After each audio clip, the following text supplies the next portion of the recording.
All right, guys. Happy Mother's Day to all those who celebrate, and appreciate all you guys tuning in for the first of 3 games that we're doing, including both UFL games today. We're starting off with this big game in the USFL conference between Houston and Birmingham. This is going to be an absolutely huge game. The winner of this game, as things stand, would have the second playoff spot.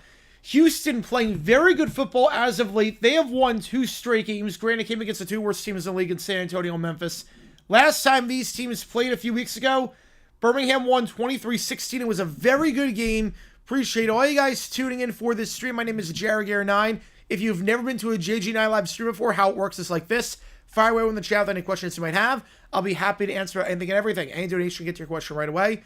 Otherwise, I just go in the order that I see them. If you are a member, you can share your support for either one of these teams using the emojis in the chat. We do have the emojis for the Roughnecks and for the Stallions. We'll be live later today for the Battlehawk Showboat scheme as well. Every donation also counts toward this thing called You Make the Call. You have from now until the end of the day to vote on which game you want me to do on Tuesday night. Twins, Orioles, Red Sox, Tigers, or White Sox, Reds, as we are underway. Touch back into the back of the end zone, and that's where Houston in the white unis will be taking over and starting the game from. Again, appreciate all you guys tuning in for this stream. We'll have a new video dropping tomorrow. If you haven't seen yesterday's video about a ticketing controversy from the New Orleans Saints back in the 70s, go click that link above. 77% of Ryan with the Stallions.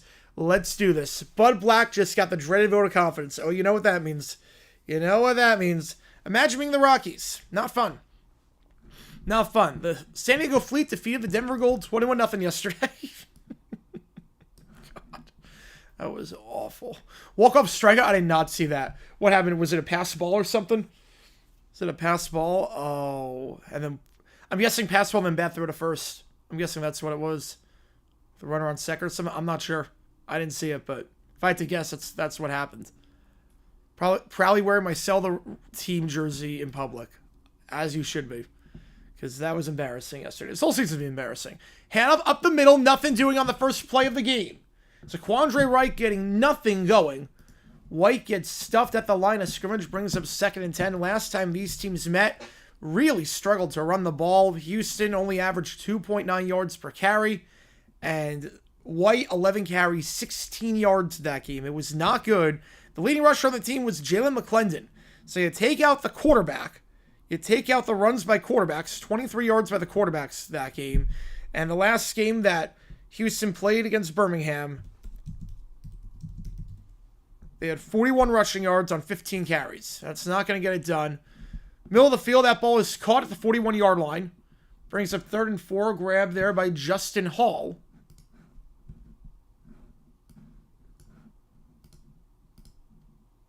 Hall enters this game as the leading receiver on the team.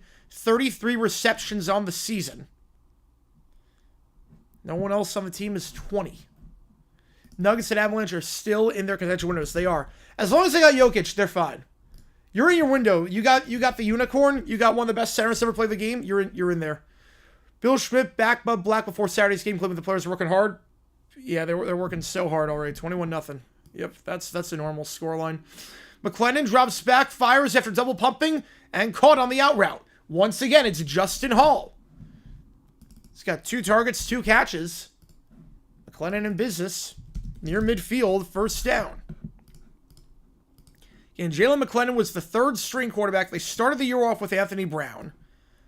That didn't really work out, so they put in Nolan Henderson.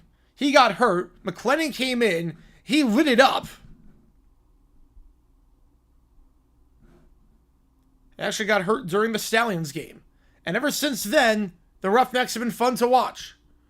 Handoff up the middle, White, nothing doing. So the running game struggles continue, brought down by Kenny Robinson, 2nd and 10. Arnstead made some bad throws between the catcher and third baseman. Oh, third baseman. Oh. Third? Oh, they went to third? Huh. What other characters are duo aside from Duvin, Swish, and Gary? Patrick, but only the may I take your hat, sir scene. I can only do that. I don't know why. That one I'm good at. I can't do any others. But I can do may I take your hat, sir. I can do that for Patrick. 2nd and 10. 1 at the top, 2 at the bottom. Motioning his keys. Play action McClendon. Pressure has to escape the sack from Ism. Now fires on the run. That ball is caught. I don't believe it. I don't believe that play. Lawrence Keys. What a throw by McClendon. Kept the feet in bounds. Spitting out of the sack. And that is one of the best plays you'll see all season. Spins out of the sack, throws across his body, and Keys stays in bounds. Eli Manning to Mario Manningham at 046-esque on that one. Unbelievable play down to the 27-yard line. Bud Black is the winningest manager in Rockies history. How is that possible? 1st and 10. McClendon, middle of the field. That ball's caught. He's 4 for 4 on this drive. Kiki Chisholm called a gain of 3. I can't get over that throw by McClendon to Keys. That was... He escaped the sack, spinning out of trouble, and then throwing to the sideline. Oh my goodness, that was impressive. McClendon 4 for 4. Last time these teams met, when he came in for Nolan Henderson, who got hurt, he went 22 for 31. He's been playing pretty good football this season. Completing 70% of his passes. He'll complete another one. 5 for 5 on the screen. Makes one man miss down to the 20-yard line. Goes White. Brings up 3rd down. LSU run-ruled Arkansas. Oh, that's how the walk-off happened. Oh. Oh, yeah, I forgot about the run rule with 10 on Sunday games. Yeah. That makes sense. I get the run rule for getaway day. I completely get it. 3rd and 3. Again, any donation, get your question right away. They also got to you make the call. How much is gamer calling on Tuesday? Today's the last day for this. You make the call. Twins, Orioles, Red Sox, Tigers, or White Sox, Reds. Surpassed Clint Hurdle this season as the team's winning some manager, even though the team won just 6 games. That is a sad stat. Chargers, Broncos. I thought the season wasn't starting for another few months. There's a flag on the play. First flag. And it's going to be neutral zone. Move it up 5 yards and a first down.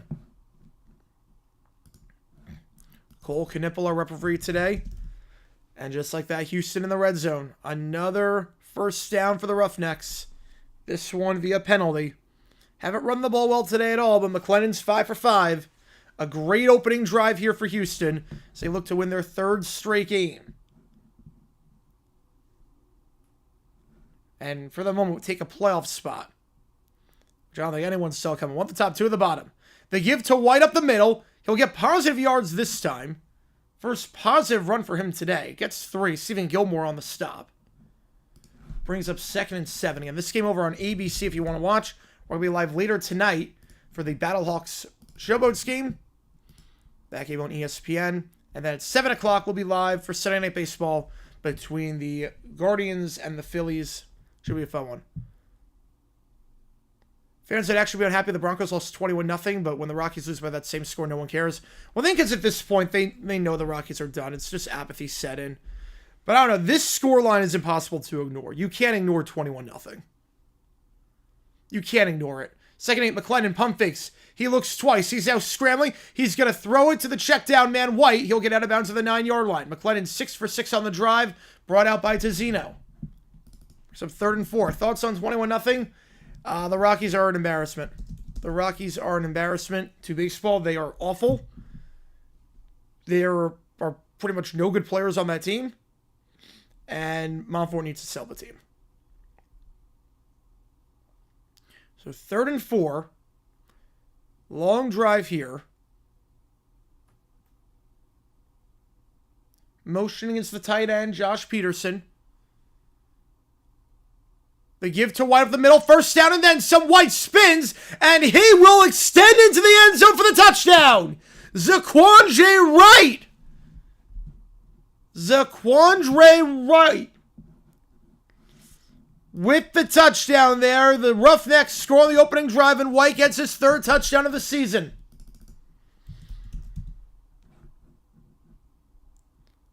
Another 3rd down conversion for the Roughnecks. And this one finds the end zone as A.J. Thomas can't keep him out, nor can DeMarcus Gates. We'll double check, but I think that is good. That should be good. They'll go for 1. Birmingham late getting a man on. Willie Yarbury coming on very late. 2 at the top of the screen, motioning. To the opposite side is Lingard at running back. McLennan going to give it to Lingard up the middle. This time he's not going to get it. So Lingard's first touch of the game, unable to find the goal line. I think Gates on the stop. 6-0. Will the Rockies break the loss record? I think they will. I actually think they will. They are way behind the pace of the White Sox last year. The White Sox were historically bad last year, and they're behind the pace. They're 5 wins worse than what the White Sox were at. And they play in a ridiculously tough division. So it's not going to be easy for them to win a whole lot of games. 6-0 the score. Good start for Houston as they look to defeat Birmingham for the first time in franchise history. And look to, as things stand, go to the playoffs.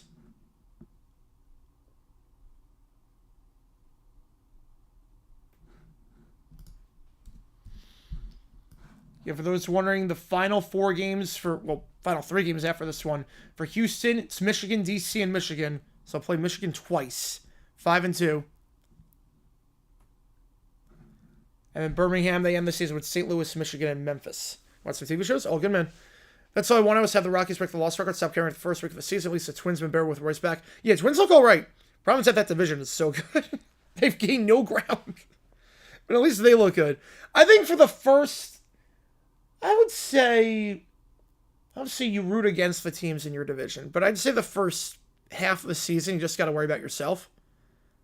I think the first half, you just worry about what you do. And then the second half is like, okay, now we really got to worry about the other teams. Like, I'm not too worried that D-backs are, 6 back in the division or whatever it is. Not too worried. It's like, just take care of business, and everything will sort itself out. Yeah, they do have a division win. At least they do. Like, everything will sort itself out with that.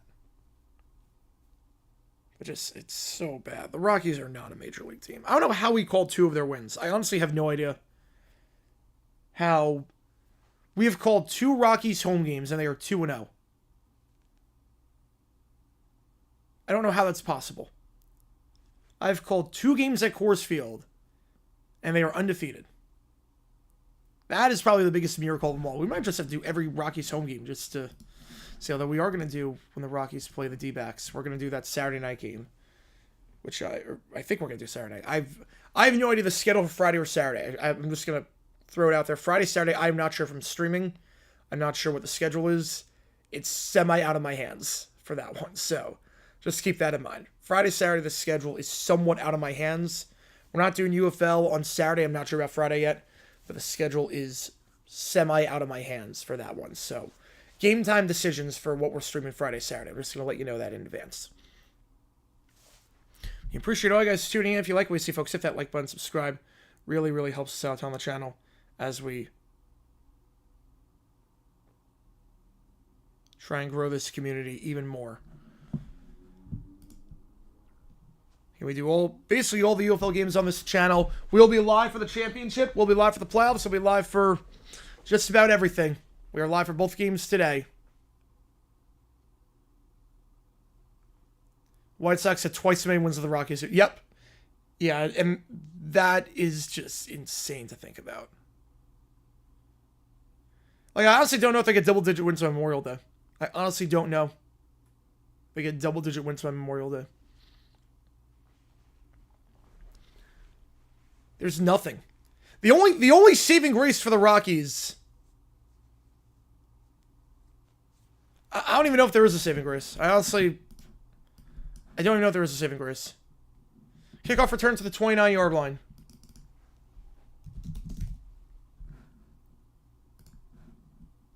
But they have no starters that I trust. First down the 29. In comes Case Cookus at quarterback.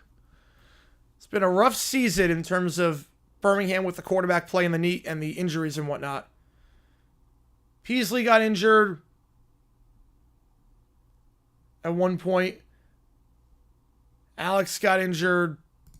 Corral got injured. They're basically on their 4th quarterback this season. So former Philadelphia star, he's going to hand it off. To the side it goes. Ricky Person out of bounds at the 33. Only saving grace for the Rockies is that no one's riding over this. Yeah, I think they're just past the point of caring, which I don't blame them. I don't blame them. The worst thing for a fan base, for a team, is an anger. That's the sad part for the Rockies. How's it going, Michael? Appreciate you, man. Frank been with you. How's it going, PFF? The problem right now, I think, for the Rockies, is the fans aren't angry. Anger is fine. Anger means you care. I think the fans are just apathetic at this point. Because, like, well, we had no expectations. We know this is going to suck. Hand off to Person. Down to the 39. Yeah, Jalen Moore and Peasley out. Yep, they've signed so many quarterbacks at this point. 3rd and 1. I think that's the problem. Is that, like, we're past the point of caring. Like, if I stop caring about something, if I stop caring about the Jaguars, that's a problem. That's a problem. 3rd and 1. Cook is going to hand off up the middle. 3 straight runs, and that one's going to get a first down. Gain of 2. Brought down the play by Deshaun Bauer, but Person down to the 41. Are they even a baseball team anymore? I think they're a football team after yesterday. I think they're a football team.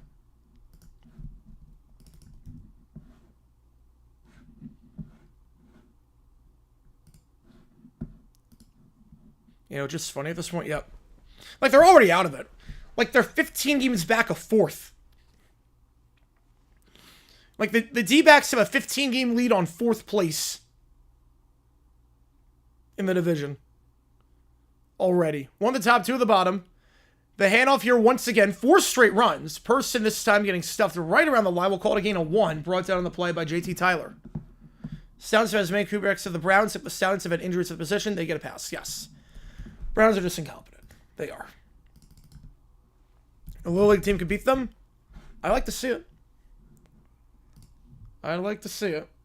I want the best AAA team against the Rockies. I honestly think the AAA team has a chance to win that series. The best AAA team out there. I think they actually have a chance. 1 at the top, 2 at the bottom. Another handoff here. So they're going to try and just they're not going to throw a lot, if I can tell by this strategy.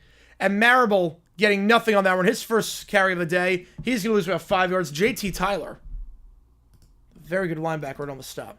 The only Rockets fans who can are the old people. Yep. It's a bummer. It really is a bummer. Like, I hate every team in our division, but I feel bad for the Rockies. Everyone else here is focused on the Nuggets, as they should be. They should be. Yep. They absolutely should be. 3rd and 14. We're going to have to throw for the first time today after 5 straight runs. One on the top, 3 at the bottom. Cookus drops back, steps up. He's going to look to take off and run to the 40, 45, 50. Lowers the shoulder. He'll be close. It's 1 yard shy. Brought down by Amani Marsh, and decision time here at midfield. 4th and 1. I think they're going to go for it here. The JG Nation baseball team, I think we have a chance to beat the Rockets. I think we do. Reason the UFL QB play is hit or miss because of the inconsistent O-line? Yes, absolutely. Absolutely. I think that's why we need preseason in the UFL or longer training camps. Favorite uniform Agami? Oh, I don't know. I don't know uniform Agami. I don't know my favorite one. Oh, they're going to give him the... Wait, they're going to give him the first? Okay, so the line must have been very off because it was a yard shy, but they must have given him the first. Ingley pass, 2nd and 10. Looking for Marable. Okay, the yard line must have been shy because he was not.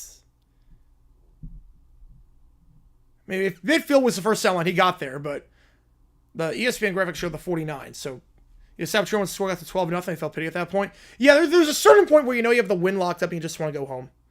Having the best record ever now, nice. Favorite? I don't know what my favorite uniform Agami would be. Like I'm not too familiar with what uniforms have only been worn, what matchups only happened one time. I'm not too familiar. That's a neutral zone on Houston. Free play here. Cookus fires. Back shoulder. Incomplete. Not that it's going to matter. Intended target on the play was Jalen Camp, the former Jaguar and Texan, but it's not going to matter because that was clearly neutral zone, so move it up 5 yards. I would probably say on that one, favorite uniform Agami, Jaguar Prowlers against the Jet uniforms from this past season. Maybe that. I don't know. So 2nd and 5 after the penalty.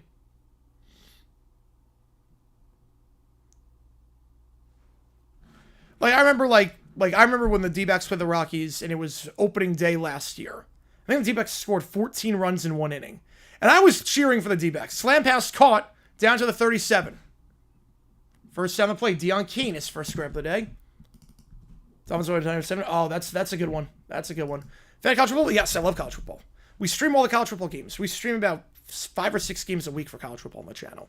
So this is the place to be. I see Oklahoma State, Tennessee. Nice. Yeah, we did a lot of Tennessee games this past season.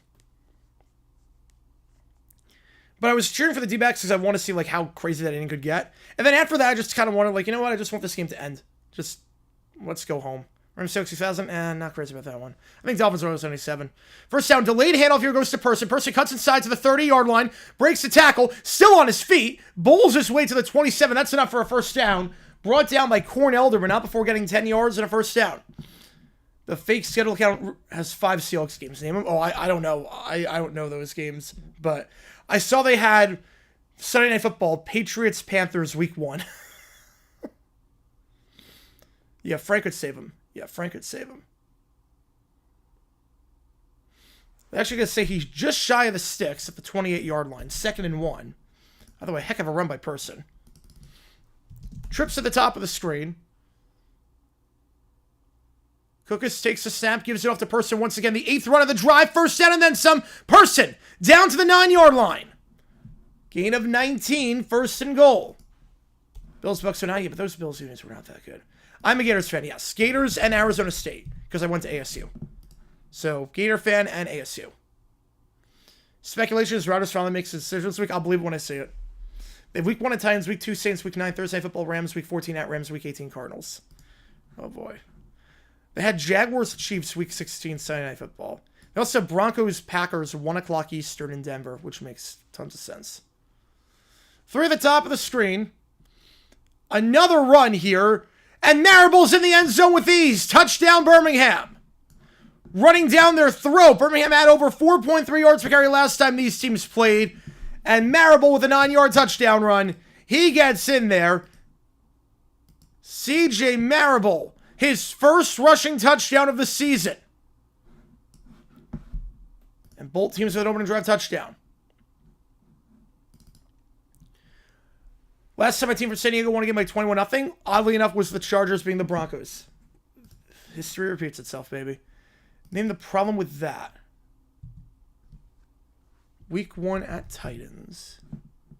Week 2 Saints.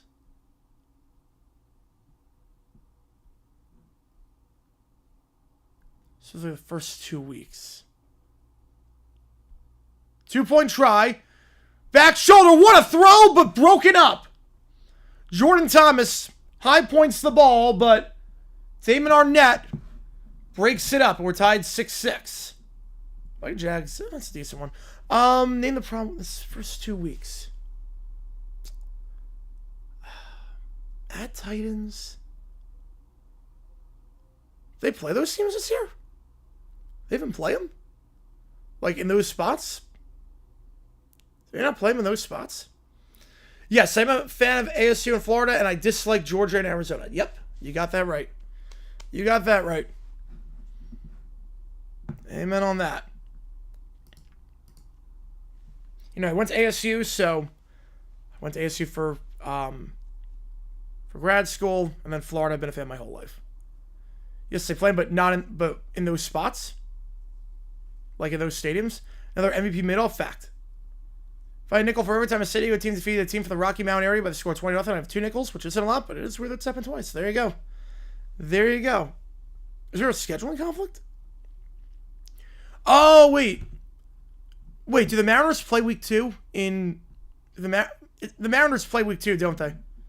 The Mariners play week 2 in Seattle, don't they? So that can't happen.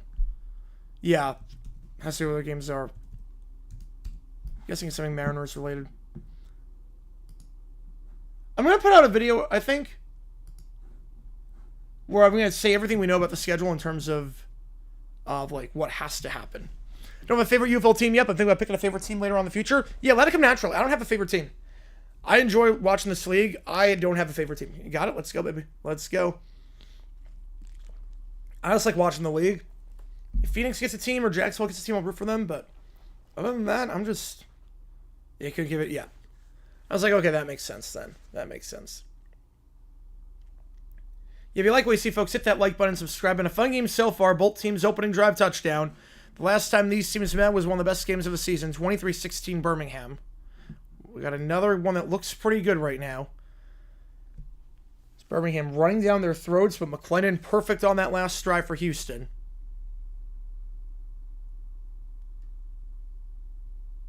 Appreciate all you tuning in. And we're going to be live later as well for the game between the Battlehawks and the Showboats. Final game of the week. Appreciate all you guys tuning in. If you are a member, you get a lot of cool perks as a member. One of the perks that you do get is you get to use emojis in the chat. We do have the Roughnecks emoji and the Stallions emoji. Appreciate all you guys being here. And again, new video dropping tomorrow. We're at commercial break right now. New video dropping tomorrow. We're going back to the 80s for this one. Sort of Jets related, although it's not really their fault what happened here, but it is a weird story involving the New York Jets to some extent. Appreciate all you guys who are fans of the channel, and appreciate all you guys who were on stream yesterday. We had a lot of streams yesterday. Went really, really well, so appreciate all you guys with that.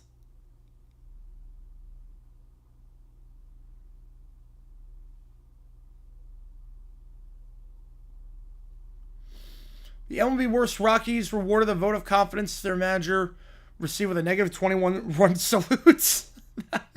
The New York Post, say what you want about them, they make incredible headlines. They make incredible headlines, and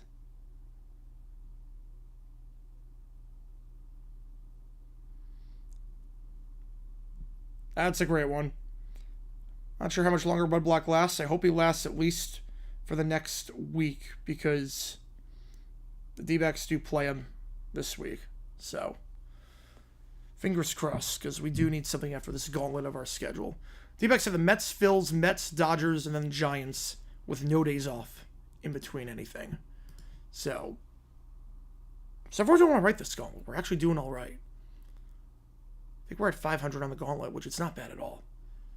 Kickoff here, fielded at the 8-yard line. Last one was a touchback. This one going to be taken out to the 25-30, up the field to the 35. So, same thing as a touchback. Lawrence Keys on the return. Yeah, they'd already moved to LA. Yet there was still time. The Chargers 121. Nothing would beat Cleveland because, of course, it'd be Cleveland by that score. First down the 35-yard line. That's where Houston's going to start this drive once again. McClendon 6 for 6 that last drive. Ended with Saquandre White scoring the touchdown on the ground. 2 at the top, 2 at the bottom in the gun. McClendon takes a snap. They send 4. He's got time, fires. That ball's caught down the sideline to the 48-yard line. Gain of 13 on the play. Catch by Emmanuel Butler, his first of the day. McClendon 7 for 7 to start off. Gain of 13 and a first down. Emmanuel Butler, just his 5th grab of the season.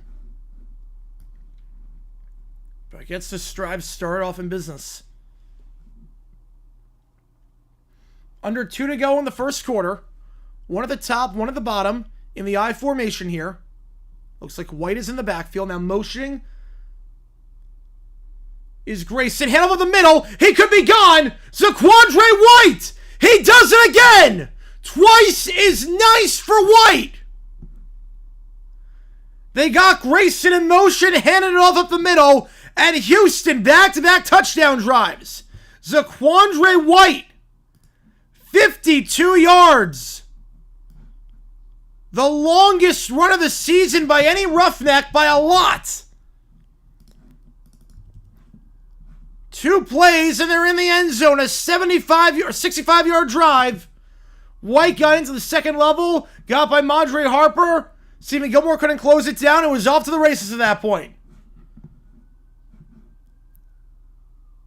Zaquandre White had 2 rushing touchdowns his first 6 games. He's got 2 in the first quarter.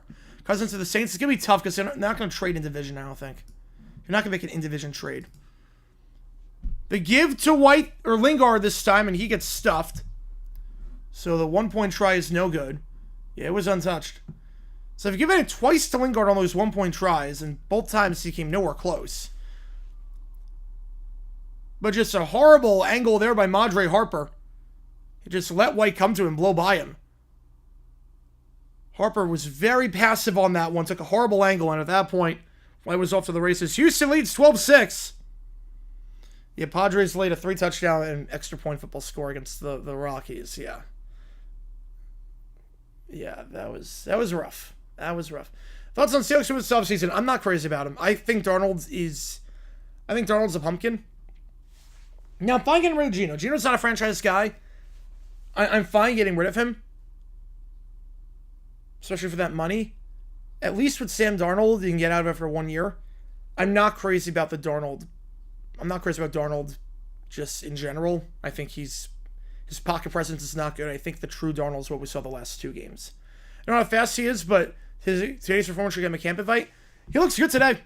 Kickoff here fielded. Returns to the 30-35 and down to the 37. So that's where Birmingham's going to start the drive with 1:28 to go in the first quarter. When was the 5-year jersey rule added? I don't know when it was added. There are some exceptions to it. So obviously if you move, if you get a new owners, you can change it. So the Jaguars, our unis for 09 to 12 we had 4 years for those. In 2013 we got new ones because we got a new owner. But I don't know when it was added.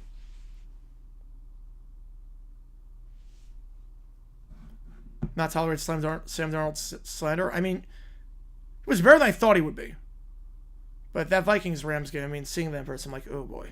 Marable, brought down behind the line by Leon O'Neal. Loss of 1, 2nd and 11. How many more games will the Rockies fire Bud Black? They already fired the hitting coach. I mean, hopefully not before the D-backs series. Better Cowboys acquisition, Sanborn and Millen. I would say Millen. You got your backup quarterback on a rookie contract. You got 3 years of control on a dirt cheap contract. I think that's a really good value. Cookus, Out route caught, but tackled right away at the 40-yard line. Amari Rogers, his first scrub that did, former Packer. Brought down on the play by Amani Marsh. Brings up 3rd and 7. Should be the final play of the quarter. How the clock rules work. One at the top of the screen is Marlon Williams. You just wonder why they only have him for 4 years. Yep, a new owner you can change. Empty backfield. There's Marable motions to the top. Cookus drops back, fires, intercepted! He could go! Right to him! Cookus one to beat! He's in! Case Cookus can't make the tackle! Damon Arnett! He's gone! The former first-round pick by the Raiders! On the final play of the quarter! Touchdown, Houston! Do you believe this? The Roughnecks up by 2 scores! What a start to this game! Man in his face was Christopher Allen, was looking on the curl route for Marlon Williams, and Arnett read it all the way. Arnett read that one all the way, jumped in front of it, and the former first-round pick by the Raiders, who's playing very good football this season, gets the pick 6. His first pick of the season, and it goes to the house. Yeah, there's the Arnett that Raiders saw. They'll go for 2 this time on the final play of the quarter. McClendon, swing pass, broken up the line, incomplete. We go to the second, and the Houston Roughnecks, who again, if they win this game with 3 games to go, would be in line for the playoffs. After a 1-3 start. Do you believe this? Yeah, Case cooked on that one. Cooked for the wrong team. Yeah, Mario still exists. Yep, that was a big waste. Fortunately, they hit on the receivers after, but yeah. Yeah, but yeah, the jersey for 4 years. If you get a new owner, that's why we changed him.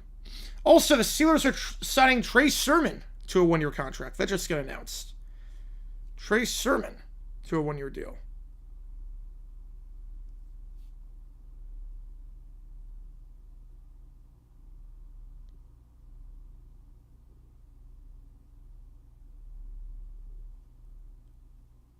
We're starting as a threat. It's not the way they thought. Yep, that wouldn't help.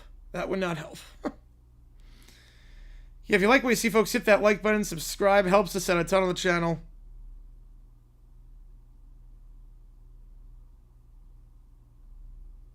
Appreciate all you guys tuning in. Ozzy returns to the NFL. I'd say about 10%. I'd say 10%. It looks good this season.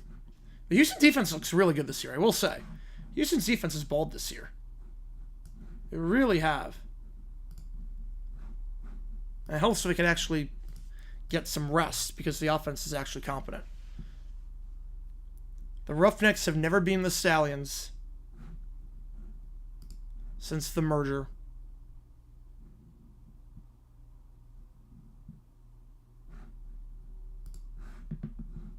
Birmingham just sees Adrian Martinez be cut from the Jets. That would help them at this point.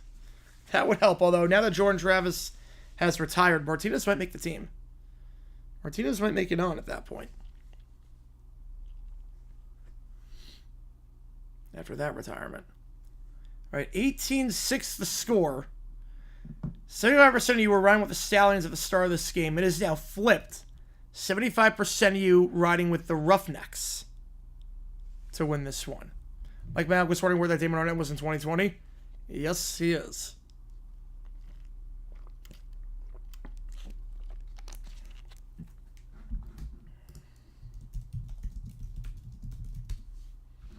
A huge pick 6 there.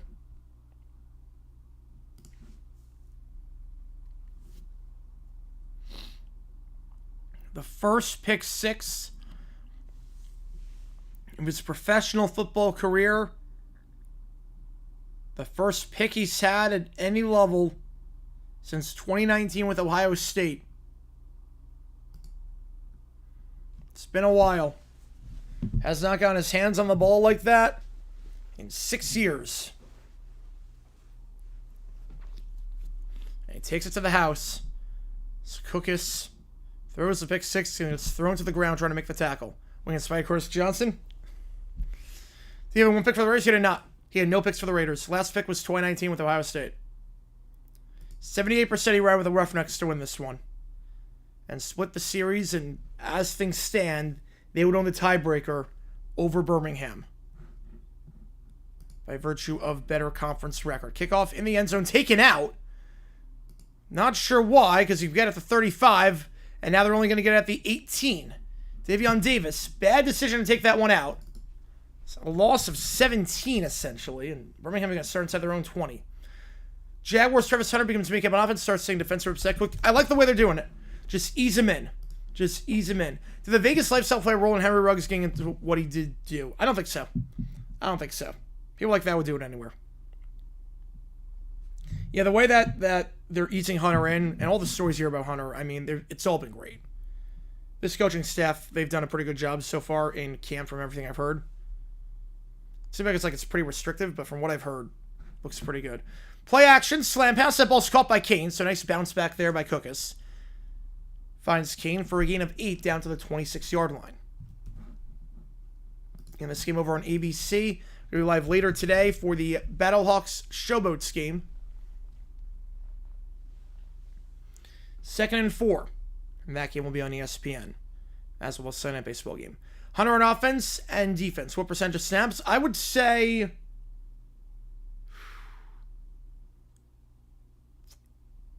Second down play action. Cookus going to throw a bomb incomplete on the run. Looking for Jace Sternberger. I would say 50% on defense. I'm going to go 80% on offense. Thoughts on Gladstone during his brief tenure? I love him. I love the man.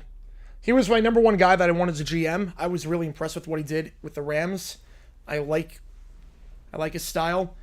And I do like that what's nice about Gladstone is that he will tell you everything he's going to do. He doesn't gaslight you like Bulky did. Third down, they head off at the middle. Person to the 30, breaks the tackle, breaks the second down to the 35. Brought down eventually by Cornelder, but gain of 9. The problem with Bulky, along with many problems, it's amazing what you can win just by being honest.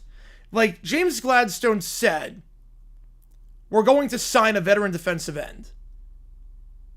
And they signed Ogba. He basically tells you what he's going to do. He says, we're looking to trade up, and they trade up. He worked more trade-ups than Trent Baalke ever did. Jags, I think they win 6. Yeah, Travis Hunter Fantasy Football getting a pick 6. Yeah, I wonder what the scoring is going to be like for that. First down play action. Cookus slam pass incomplete. Looking on the play for Jalen Camp, but tight coverage there by Amani Marsh. Brings up second down. You see the Johnson turn everything around with trades. Yes. It really is impressive. They made some good trades this season. They really did. What's crazy is that the big one, the Marcus Sims trade, hasn't worked out a ton. He's only got 5 catches this season for the Roughnecks.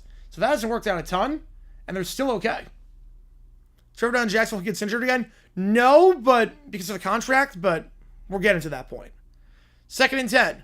Cookus, second read, not there, so going to look to take off and run. Going to get to the 40, 45, lowers his shoulder down to the 48, gain of 13 on the play, and a first down brought down by JT Tyler. Okay, so just an evil version of the 15 Hawks. It does feel that way. I'm not sure the Hawks had a star. The Thunder have a star. My Bulky went out of the balls to trade for Hunter.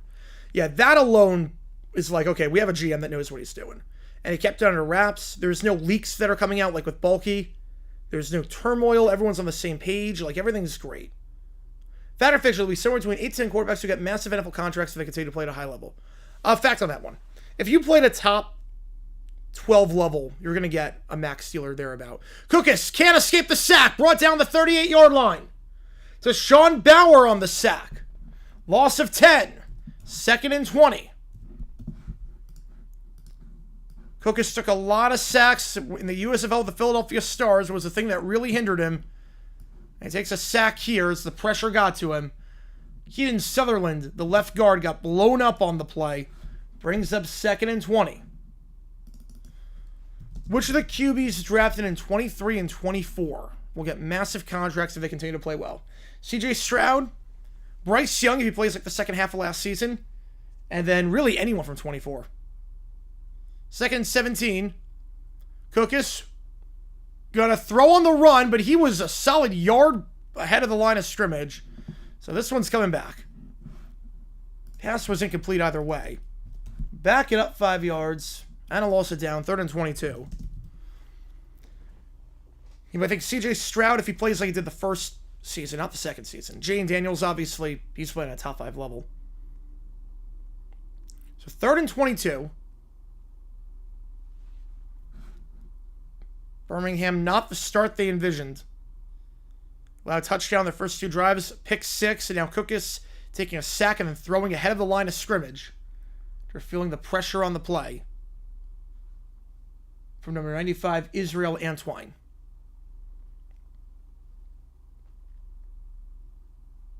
I mean, also theoretically, any quarterback. I mean, if Anthony Richardson, for whatever reason, plays lights out this year, he makes the leap, he'll get a big contract. But it's really anyone. But realistically, Daniels, Nix, Stroud, Williams. He didn't play well last year, but he can. 3 at the bottom, 1 at the top. Play action on 3rd and 22. Cook is stepping up, trying to avoid the sack. He will. To the 40, 45, and goes down at the 47-yard line. So we get some yards. Jameer Jones on the stop. But not even close to the sticks. 4th and 10. How's it going, Cujo? From Nuggets country. Big game today. Big game. Odds and Bears go to the Super Bowl. I think they regressed this season. I'm going to say 10%. 10%. Drafting McMillan means the Panthers want Bryce Young to succeed? Absolutely. I like McMillan a lot. I know there's some attitude issues with him, or supposed character concerns. I like McMillan. He gets open in zone. He's a fluid route runner. Punt field at the 14-yard line to the 20, and taken out of bounds to the 26-yard line. Lawrence Keys gain at 12 on the return. If you pick the under in this one, Cujo, I don't think it's going to hit. I think the over is in a pretty good spot right now. This has been a fun game. So Houston taking over right by the 30-yard line when we get back. As the Roughnecks up by 12, looking to extend their lead. The Panthers still need some more help at receiver. Unless Coker makes a jump. Leggett needs to play better. But he's got potential, obviously.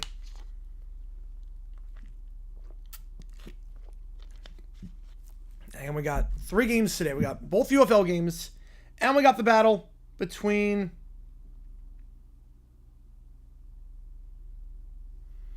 Cleveland and Philly on Sunday Baseball.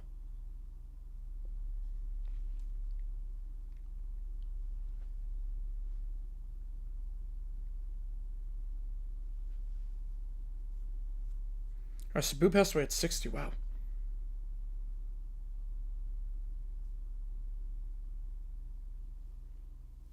I did not see that.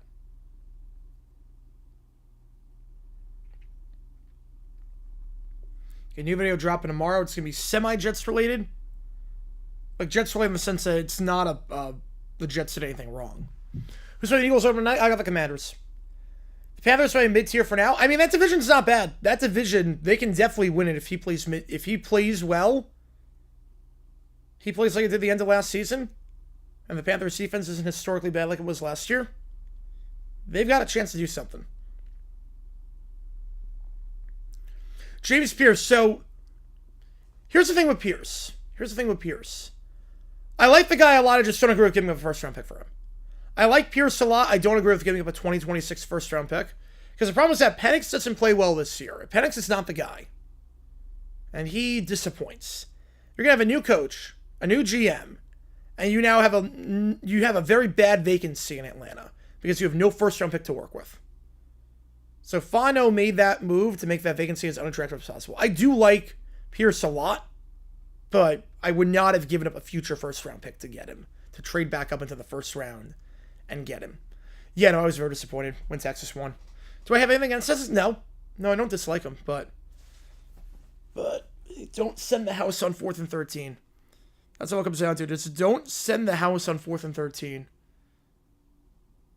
That game by Cam Scatterbo was incredible. That was maybe the best game by any player in a losing effort you'll ever see in your life by a running back.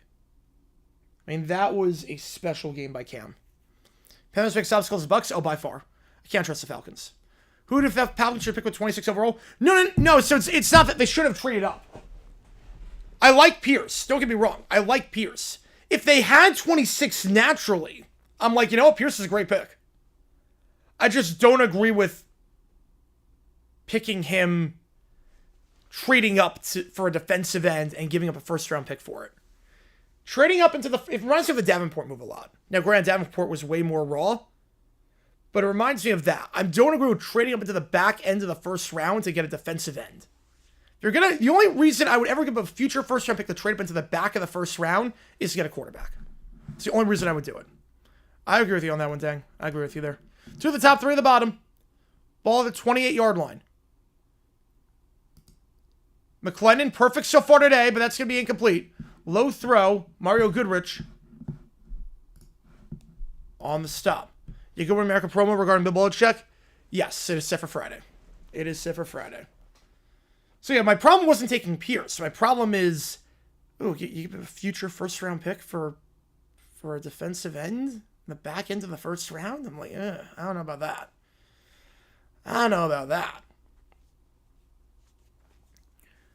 But if they had picked like 26 naturally, I would have no problem with that. One of the top, 2 of the bottom. McClendon, that was his first incomplete pass of the day. He's going to go long here. One-on-one. Incomplete. Tight coverage there. Looking for keys. And broken up by Stephen Gilmore. 3rd and 10. Had him on the fly route, but tight coverage all the way. They left Gilmore out on an island, and he did his job. So back-to-back incompletions by McClendon. Brings up 3rd and long. The first real 3rd and long situation for Houston. They've been perfect today on 3rd down. 2 at the top, 2 at the bottom. They send 5. McClendon fires. Caught! High pointing that ball perfectly. Going up to get that one is Cyril Grayson. His first grab of the day. It's a gain of 11 on a first down. They test to recall the game. Let's work remotely on Dr. Zeros. Hopefully he gets better. So the Titans are a great pick. I mean, they can't go into the season with the quarterback being the way they are. Justin Hall, screen pass. That ball's caught. Gets some yards after the catch. Gain of 5. Down to the 44. So I like Ward a lot. But I think if this was last year's draft, he probably would be my 5th quarterback on the board. I think going into last year, like if he was in last year's class, I have him behind Caleb Williams, Drake May, Jaden Daniels, and JJ McCarthy. But they did get the best quarterback in this class. And I hope he doesn't do well as a Jaguar fan. But they need a quarterback. They needed someone. If Knicks and Stroud take the next steps to 25, it's going to be on the chart for the Steelers to continue their BS. It will be. But they'll figure out a way. How's it going, Aircraft Carrier? Appreciate tuning in. McClendon play action. Down the sideline. What a dime! What a dime by McClendon to Emmanuel Butler. His second grab of the day. Into plus territory. Jalen McClendon. An absolute dime working on Stephen Gilmore. Good coverage there, but put in the one spot where he couldn't get it. Let him in stride perfectly. McClendon's had a few nice throws today. And Emmanuel Butler. 2 grabs today. Having 4 grabs all season. Before this game. They're late breaking the huddle. They're going to have to burn a timeout. They're going to have to take a timeout, and they will. With 7:43. That's their first. Ball at the 26-yard line. McClendon looks sharp today. Just 2 incomplete passes. Mayonnaise man can't cut the mustard for the Titans. He cannot. I wish he could. Because I do want to see him continue to start for Tennessee as a Jaguar fan. I thought it was great. I thought Levis was great.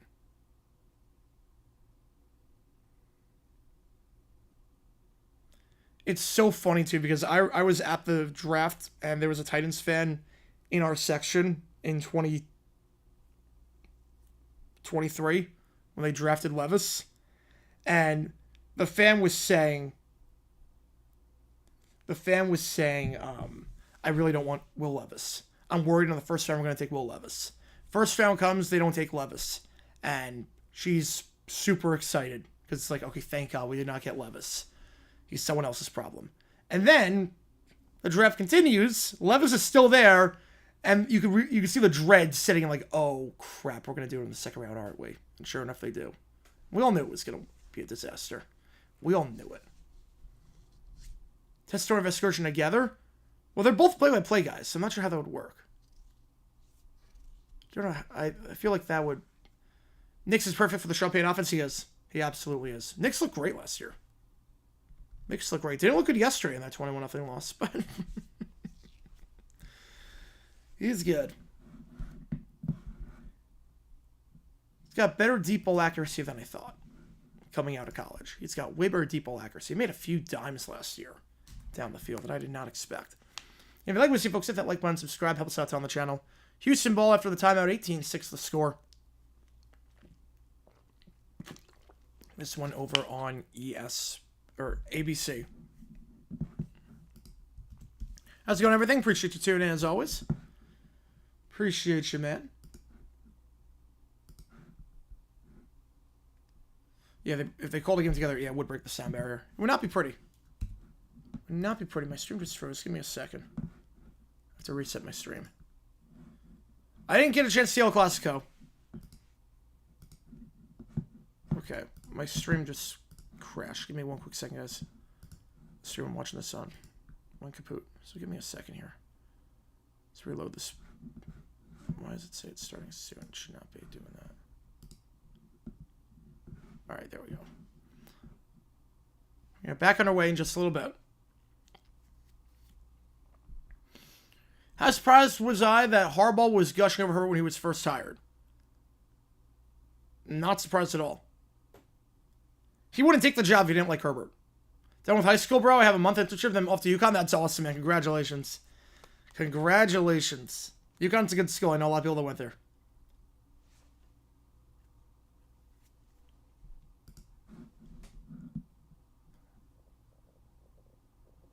So you have to wait. You're also UConn quick then, unless the internship doesn't start until like late June or early or July, because UConn starts in like mid-August, if I'm not mistaken. 2 at the top, 1 at the bottom. East Coast best watching soccer. I will give you that one. Absolutely on that one. Play action. McClendon will get a gain of 1. Try to keep Birmingham at the championship. I don't care to win 6 hours. The rest of the league is catch up with us. Oh boy. Yep. You're right on that one, Uncle Charles. You were right on that one. We're not going to see a 3-peat for a while. Yeah, right. We'll have like what? Yeah, literally, what are you doing? Will Levis was such a fun quarterback to watch if you're a fan of another team. Because he would have one brain fart a game that would just defy the laws of physics. Second 8, the 24-yard line. Appreciate you, Uncle Charles. Appreciate you, man. They do have to catch up with that team right there. They do. 3 at the top, 1 at the bottom. McClendon takes the snap. Going to give it to Lingard, his first carry of the day that's not on a 2 or 1 point try, and this time he will get yards down to the 13. I have the summer, but yeah. Gain of 11 and a first down. Lingard, his first carry that's not on a conversion, actually goes for a long ways. And Houston in the red zone once again. That big 3rd down conversion got this drive started, and now they're continuing with a gain of 2. 2nd and 8.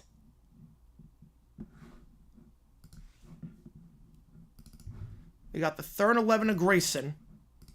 A 3rd down conversion to Grayson. The beautiful dime to Butler. And some nice runs since then.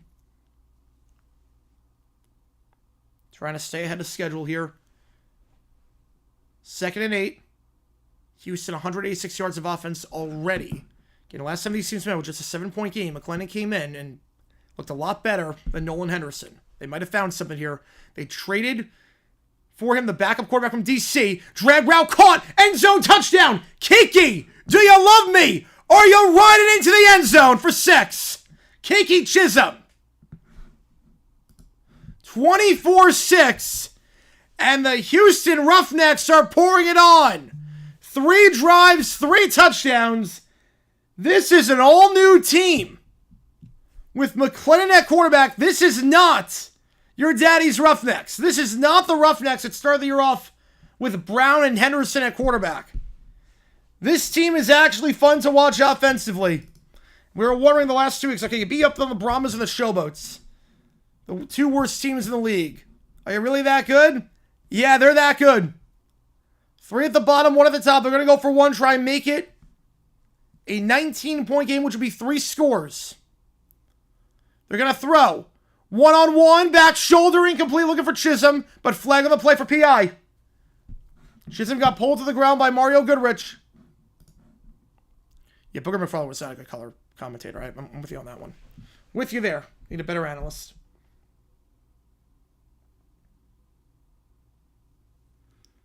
So this time they'll go for 1 from the 1.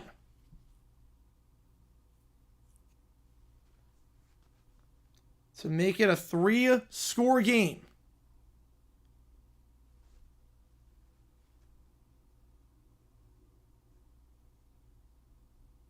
I appreciate all you guys tuning into the stream.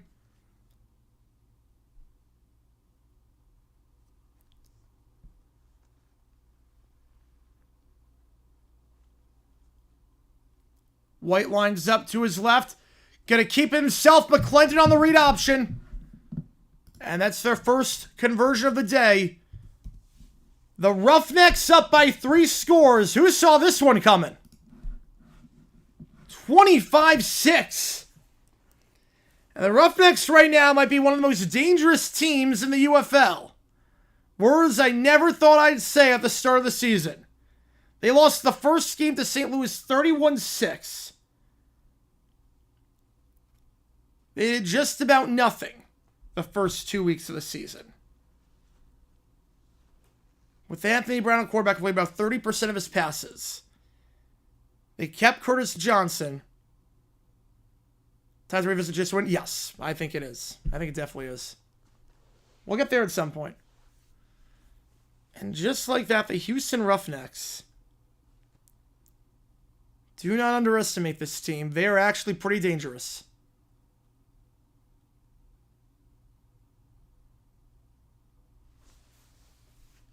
And Celtics were dominant in the 60s. Celtics were dominant in the 60s. That's a dynasty. Like, every single year, we're not going to see that again. Team winning like that every year. 9 titles in 10 years. We ain't going to see that. The kickoff here. Johnson was great, but he's lost a step. He's lost a lot of steps as of late. Kickoff return to the 25 and going down right around there. Hard hit there. Amari Rogers blown up on the play. At the 25.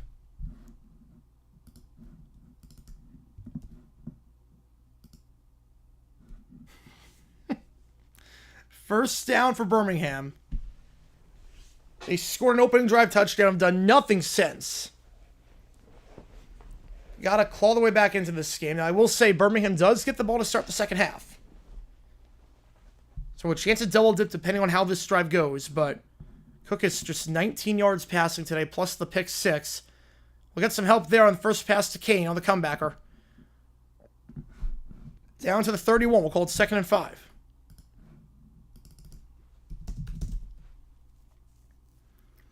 Most of the completions today by Cookers have gone to Deion Kane. Last time these teams met, Kane had 3 catches for 69 yards, led the team in receptions, receiving yards, and got a touchdown. Yeah, that was insane by McCullers. That was insane. No one deserves death threats, especially family members getting death threats. That's insane to me. Hopefully those people get prosecuted who made the threats. Davis motioning to the top, trips to the top, 1 to the bottom. Cook is delayed handoff, very delayed to Marable, and Houston's all over it. Couldn't stop the run their first drive, but they've done a very good job since then.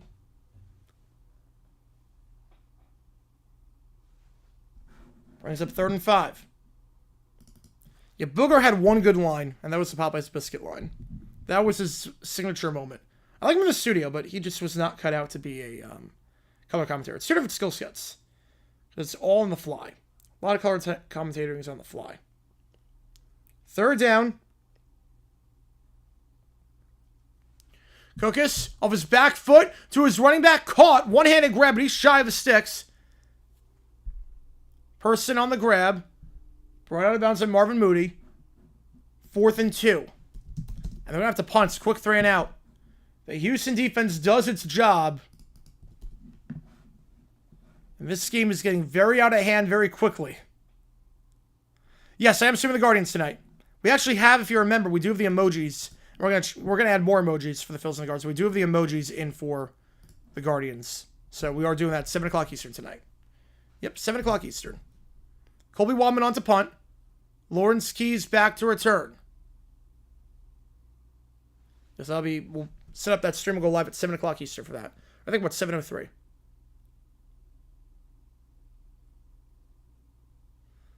The punt here by Wadman. Fielded at the 13. And called a return of 7 yards out to the 20. I've tried the apps. I've tried 2 of the apps. I've tried 2 of those.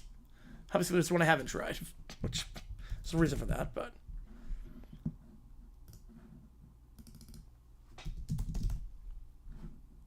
Problem is a lot of people here. So a lot of these apps are location-based. And a lot of people, like, because I'm, like, downtown, the airport's right by downtown, a lot of people don't live here. A lot of people that you see on the apps, there's a 70% chance they don't live in Phoenix. It's actually pretty funny. Because you're right by an airport. First down the 20. One at the top, one at the bottom. McClendon play action. Pressured, has to get rid of it, cannot. Loss of 11, thrown down on the play by Kenny Robinson. They brought the house and it worked. 2nd and long. Birmingham's defense finally getting a stop. They've allowed 3 straight touchdown drives. But no one saw the safety blitz. Robinson throws him down alongside Bradley Ane.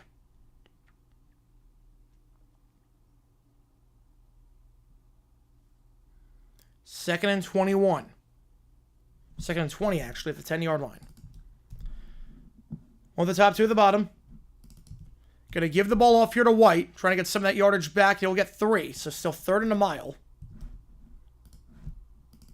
Houston perfect on 3rd down today. This would be a lot to ask from the 13-yard line. 3rd and 17. Yeah, Sean Taylor's brother, Zach Kamara's rookie camp. That's awesome. Such a cool story. Such a cool story. Oh, they're retired? Wow. The Stallions calling timeout with 2:48. The Stallions will take a timeout. They'll have 2 left, trying to have as much time as possible to get the ball back. So let's see what Skip Holtz is trying to do. This clock management. 2:48.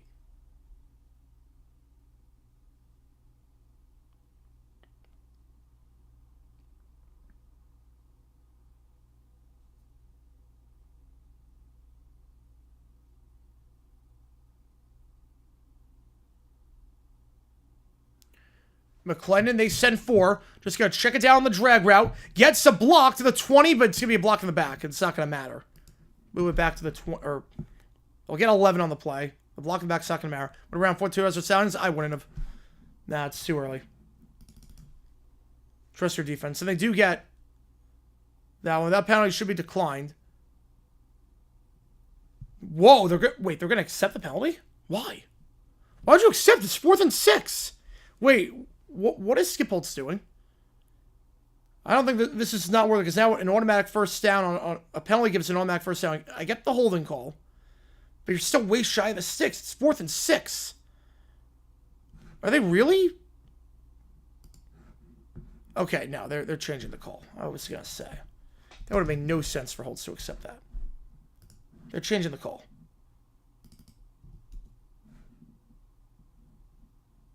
Yeah, 4th and 5. They're changing the call. I was gonna say that would have made no sense. How's it going, Adrian? Welcome into the chat. Appreciate tuning in. Mother said the Padres changed Twitter on the Madres. Yes, and so took Padres. Yep. Opportunity strikes. The punt here by Houston, fielded at the 28-yard line. First stride to not end in points for the Roughnecks today. Davion Davis down to the 36.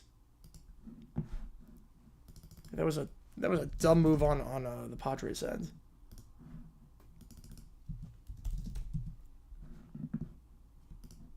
Ball at the 36-yard line. First down.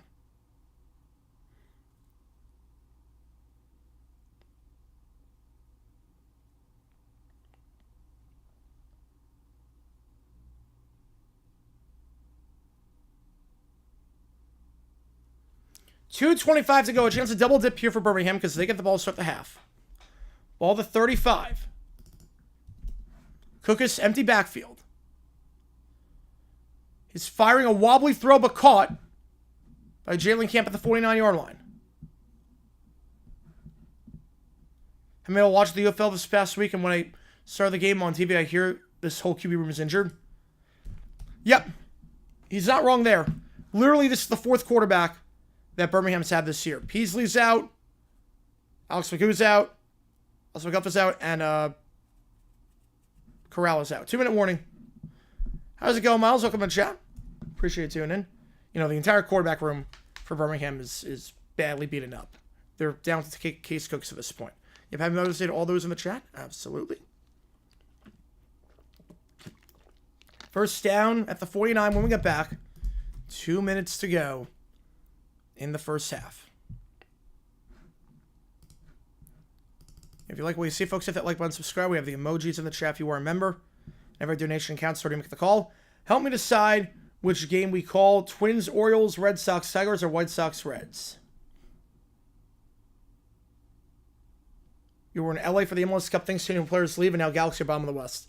It's funny, too, because Galaxy were not that good before last season. They were always second field, and the Galaxy had that great season last year, and then that kind of came out of nowhere. For college football, you and me both. You and me both. You have the ace of a winning record. Looked good yesterday. They got to the Yankees bullpen. We called that game. Look at the 7th and the 8th. Got to the bullpen. Miller did Mason Miller things as well. He has looked sharp. He has looked very sharp.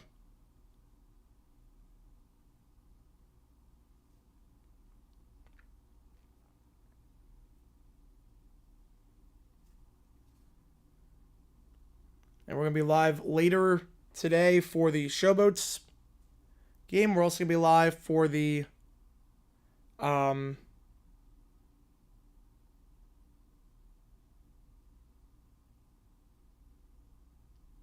Phillies Guardians game. Our schedule prediction. I think they play 17 games. I'm going to guess on the schedule one primetime game. It'll be a doubleheader. I'm going to say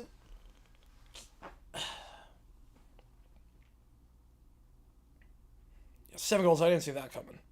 I'm sorry, any Alabama going to watch Ryan Williams? Oh, he's so good. That wide receiver class with Williams and Jeremiah Smith, when they both come out in 2027, my God, that class is going to be insane. That class will be insane. But schedule prediction, I'm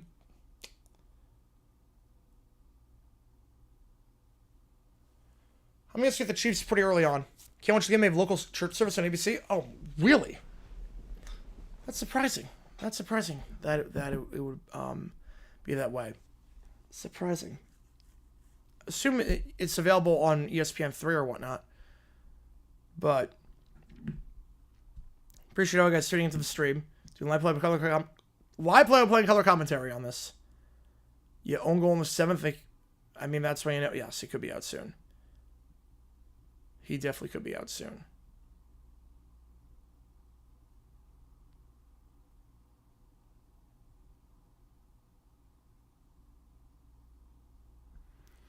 All right, 2-minute warning. Cookus, first down at the 49-yard line. Birmingham kicked off to start the first half, so a chance to double dip here. We're going to get any momentum going whatsoever and avoid falling out of the playoff picture if they lose this game, because Birmingham would have the tiebreaker.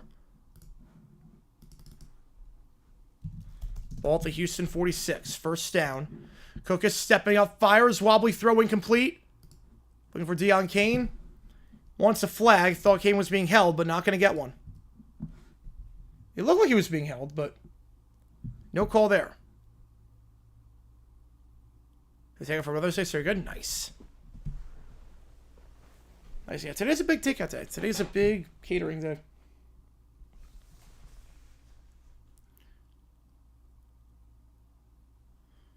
Three at the top. Two at the bottom. Empty backfield for Cookus. They send four. Stepping up. Fires middle of the field. Wobbly throw. High pointed. Caught. Down to the 24-yard line. Jordan Thomas, the tight end, his first grab of the day. We'll call it a gain of about 22 yards and a first down. Just outside the red zone. And we'll see how Curtis Johnson wants to use the timeouts. Roughnecks have 2 left. How do you play this year again? Time's not an issue for Birmingham whatsoever. You got 2 timeouts here at the 24-yard line. Cookus fires screen pass. That ball's caught by Camp, but nothing there right all the way. Markel Roby on the stop. 2nd and 10. Any service for us today? Yep, today's a rough one. Today is a rough one for that. 2nd down. Backs Bud Black despite the bad start. That's always a bad sign. The vote of confidence is always a bad sign. 2 at the top, 3 at the bottom. Cookus empty backfield. They're going to send 6. Cookus pressured, fires, end zone shot. No one even remotely home incomplete. Yeah, Rockies fans any day of the year. For the most part, yep. Thoughts on ESPN's More Than Basketball tweet. It was so funny. It's literally not. It's literally. He just can't make a free throw. It's literally about basketball. It's not about More Than Basketball. It's literally Mitchell Robinson just can't make a free throw. The Knicks fans are cheering their player for basketball reasons. Has nothing to do with anything else. It's like, literally, that is the definition of it is literally just like, that's sports. It's not bigger than sports. It's not like that. Cookus throws while getting hit. Intercepted in the end zone. Flag on the play. Picked off to the 11-yard line. We'll see what the call is. Cornelder on the pick, but he's not celebrating. Cookus is staying on the field. Illegal contact on the defense, so it's a free first down.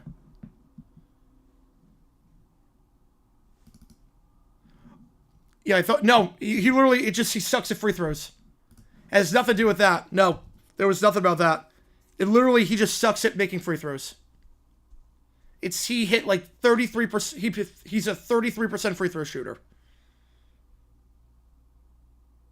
That's the context you need. He sucks at free throws. That's the only context you need. Meanwhile, injured player for the Roughnecks. Roethlisberger, no, he's gonna be in the Hall of Fame. He's gonna be in the Hall of Fame pretty easily, I think. I think on the court. I mean, that's what the Celtics basically did. If he gets the ball in the paint, you foul him. Don't let him get anything, just foul him in the paint. Yeah, he airballed 2 shots this week.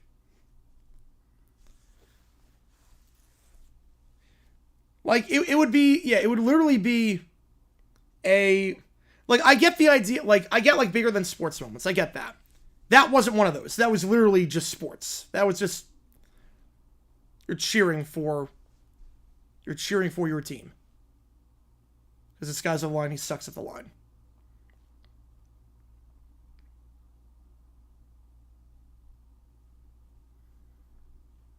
Bigger than sports would be if someone's, like, relative dies on the opposing team, comes into the game and gets standing out.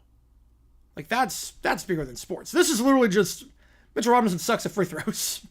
That's the only context you need. No, the Roughnecks are challenging this play. Trying to see if there was illegal contact. It's their one super challenge. It would be a big challenge if they win this one, because then it'd be an interception at the 11-yard line. Will they win this is the question. Haven't seen anything to overturn this call yet, but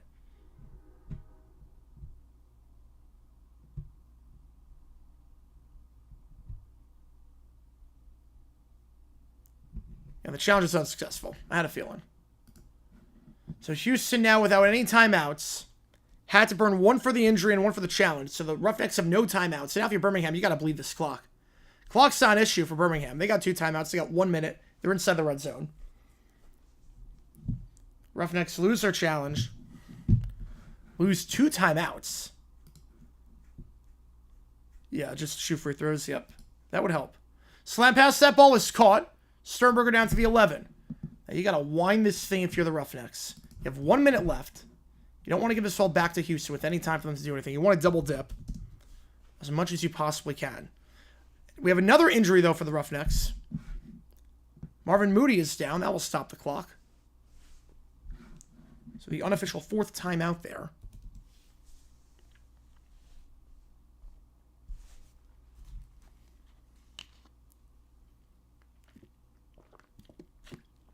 Yeah, if you like what you see, folks, hit that like button, subscribe. We're going to be live for both UFL games today. Memphis, St. Louis coming up on ESPN at 3 o'clock Eastern Time. We're going to be on the call for that game, as we were on the call for just about every single UFL game this season. So Moody coming off.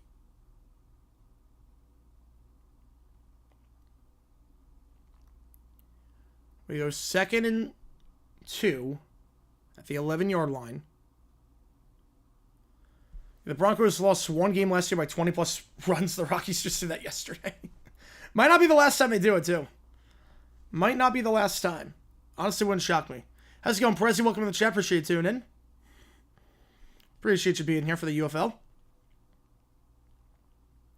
Welcome in, my man. 2nd and 2. Cookus empty backfield. 3 of the top, 2 of the bottom. Takes a snap. Cookus fires end zone shot.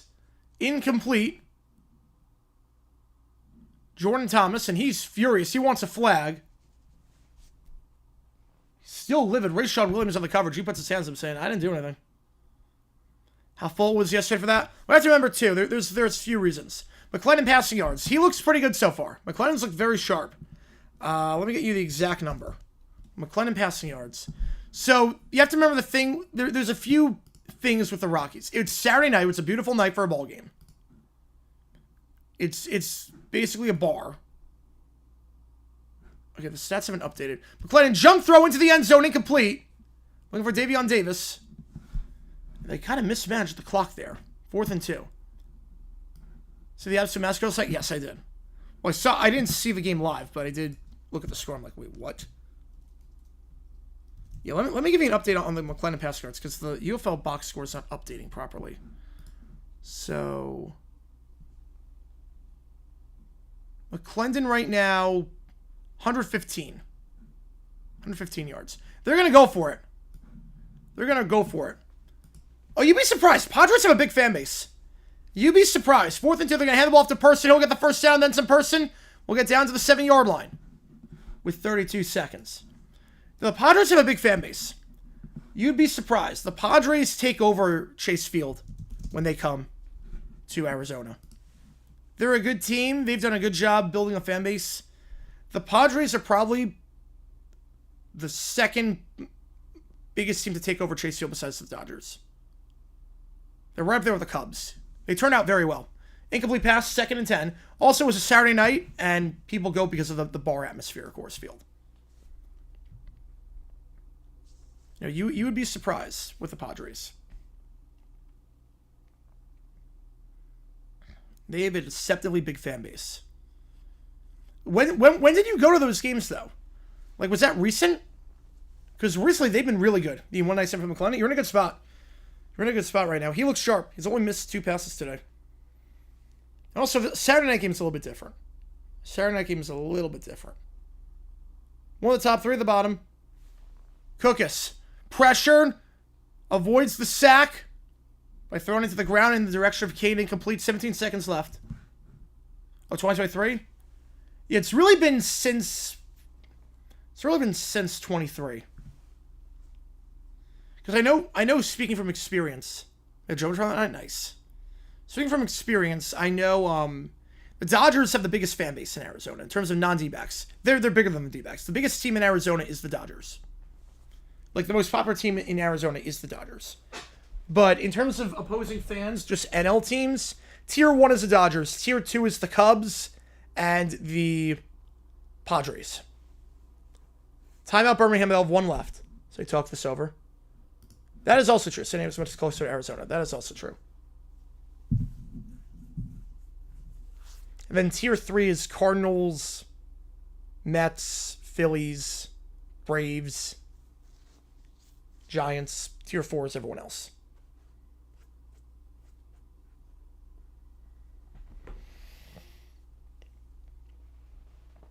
Right, Dodgers and Padres are probably two most popular teams. Absolutely.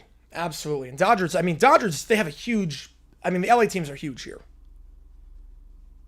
The LA teams are huge. The Dodgers are the most popular team. It really is. If you ever get a chance, if I could say, if you could go to any game in your life, the original Killer Bees. Original Killer Bees. Ooh, 3rd and goal. End zone shot. Double coverage. Flag on the play. Flag on the play. Roby going to get called for that one. Bradshaw, Blyer, and who would be a receiver? I don't know who the B would be at receiver. You get Rashad Williams of that one. 1st and goal. Like, if you ever want to go to any atmosphere in your life, go to a Dodgers D-backs game in Arizona. It's sold out, but it's completely neutral. California UFL team. I think maybe San Diego or Oakland. The problem is with the taxes. And right now the league's down in position to burn a lot of money. You have a lot of Dodger fans in Pittsburgh. Yep, Dodger fans travel well. But there's a lot of them everywhere. Kogas is not cooking today. He is absolutely not. 1st and goal. At the 1-yard line, Birmingham, 1 timeout. We're going to double dip here. Man in motion is Davis. Going to give it Davis on the end around. Loses 6. Loses 6 yards on the end around. Right, they had a team that did not draw well, the Wildcats. And I think they're just going to be very cost efficient with their money. Wow, a bad play there. Davis running to the side. This guy's running on the Steelers. Oh, okay. So I'm not sure on that one. I'm not sure. Winter baseball in certain warm climate states work. They sort of have... they have fall ball. They do have fall ball. They have to name the Wildfires. Oh, geez. That would be horrible. Yeah, that would... Probably not the best team. 2nd and goal. No timeouts. They lose 7 on that one. Marlins AA Philly was sold out during the playoffs in 22. One of the best games I've ever been to in my life. Nice. 2nd goal at the 8-yard line. If you ever want to go to any baseball game, I would say you got to circle a Dodgers D-backs game in Arizona because it's sold out. Both teams are really good. And the atmosphere is 50-50. It's 50% Dodger fans, 50% D-back fans. So it's constant noise. It is literally constant noise. So you will, as Cookus takes a sap in the gun, fires, end zone shot, Sternberger makes the grab. They get a much-needed touchdown before the halftime break. Yeah, they were told. Yeah, I have the logo here. It's orange and red. It's orange and red. You're right on that. It's orange and red. Jay Sternberger. A much-needed touchdown for Birmingham, trying to claw whack in this one. Sternberger, a 2nd touchdown of the season. Cuts it to a 13-point game. I'll take it out of the Astros lineup. Ooh. Yeah, Dodger fans like roaches, they're everywhere. Oh, yeah. I know from experience. Barry Bonds, J. Bell, Sid Bream, Bob Bonilla, and Wally Beckman. Oh! A 5 Killer Bees. All right. Yeah, it is. It is. 2-point try. Cookus. Looking in the end zone for Thomas, incomplete. Yeah, be equivalent for a great cocktail party? Yes. It pretty much is baseball's equivalent of that. But all the fans are spread out. It's not like half the sides towards half the sides forward. So you will hear, let's go D-backs, and then right after, let's go Dodgers. It is a crazy, crazy atmosphere. And I'll put it this way. I heard cheers outside the stadium because I got to the game on Friday late. Like a little bit late, not too late. I didn't know who the cheers were for. It was almost Florida State until I got injured. Yep, we had it going. Florida played well that day. They're well the NBA on TNT. Yep, absolutely. Like you hear cheers. If you're not watching the game, you can hear cheers and have no idea who they're cheering for. You can hear noise and like, oh, I don't know if this is a good thing or a bad thing. Ben, Brown, Bell, Bryant, and Boswell. Prime going to do the Western in 25-26. Is Prime doing the playoffs? I think it's still ESPN. I think NBC's doing the playoffs. I don't think Prime's doing the playoffs. I could be wrong on that. Not the conference finals, I wouldn't think. I think that'd be over the air. Kickoff here, fielded at the 1, taken out, and they'll just take a knee. Birmingham gets the ball to start the second half. They trail by 13 points. Let me see if I can pull something up on how crazy the atmosphere is. Give you an idea of what it's like. Give you an idea. I'll put a poll up who wins. And I gotta run to the bathroom really quickly. But let me put up a poll. But if I show you what the atmosphere is like. Thoughts on Hicken? No real strong opinions on him. Yeah, NBC, yeah, they're gonna do a great job during the finals. I'm excited for that. Because they're going to bring back the intros, round ball rock. It's going to feel bigger. Right now, it doesn't feel big on ESPN because of all the commercial breaks and the presentation. It doesn't feel big. NBC makes stuff feel big. Say you want about NBC, they make stuff feel bigger than it is. And that's part of the beauty of it. Yeah, but let me show you. So this is Take Me Out to the Ball Game yesterday. I wanted to get this moment. How's it going, Zippy? Welcome to the chat. I want to get this moment. This is Take Me Out to the Ball Game yesterday. You can just hear how loud it is, okay? You can hear how loud this is gonna be, okay? Root for whatever team. You're gonna hear how loud this is. It's absolutely insane. Okay? Get ready for this.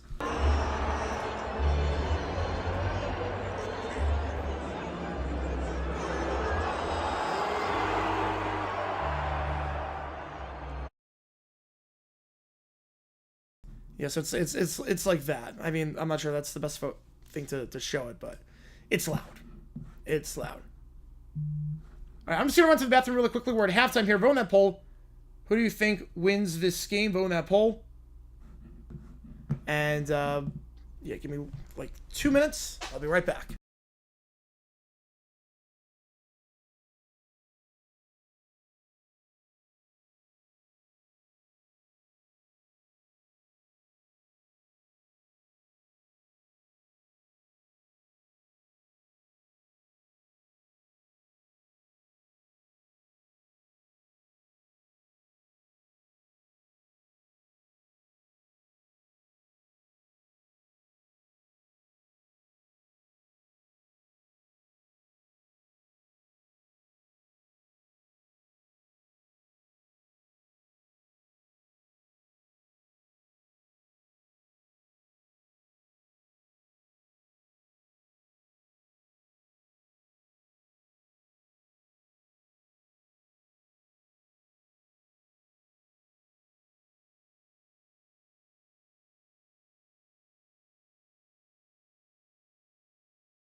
All right, appreciate all you guys tuning in for this one. Just back from the bathroom break. Did I change my screen?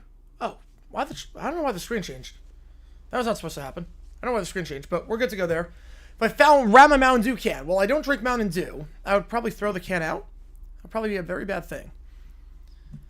Probably a very bad thing. 7 get hot warm food drinks like Big Gulp. Get your butt kicked by the wherever they're from. There you go. There you go. Who had the chair of winning the race? I think the chair to Logano. Pirates have 9 shots starting games. They look good. They look good. The D-backs have not played them yet, so I'm kind of scared about that. When did we play them for the first time? Okay, not until June. Not until June, at least. So, we have some time. We do have to play them quite a few times this season.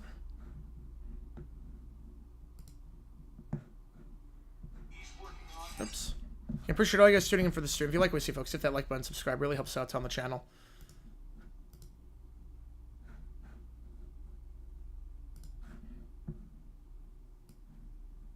Why Logano chair? I can't control the chair's thoughts. I don't agree with it.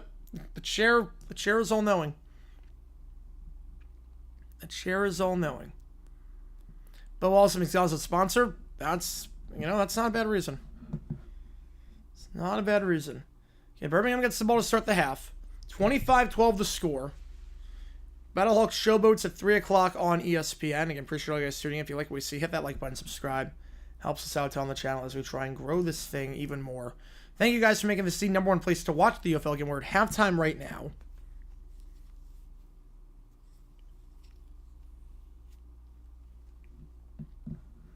To watch NASCAR a little bit. Not really. Not a ton. Not a ton. First sports game Mom attended. Oh, I have no idea on that. I have no idea on that one. Honestly, couldn't tell you. I couldn't tell you. They only have to play him 6 times. We have to play him like 9 or 10.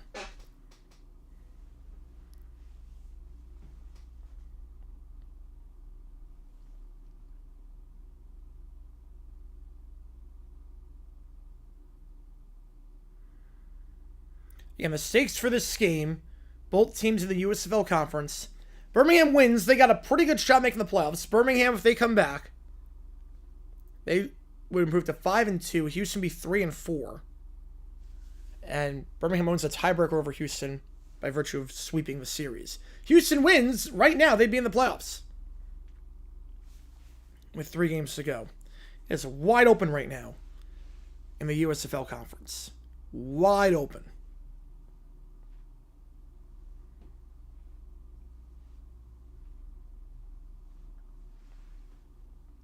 We got Memphis, St. Louis later today. Should be a fun one. Max Duggan at quarterback for the Battlehawks. Memphis all but out of it at this point, but you never know. You never know. A new video dropping tomorrow. Something from the 80s. You guys are going to like this one. Semi-Jets related.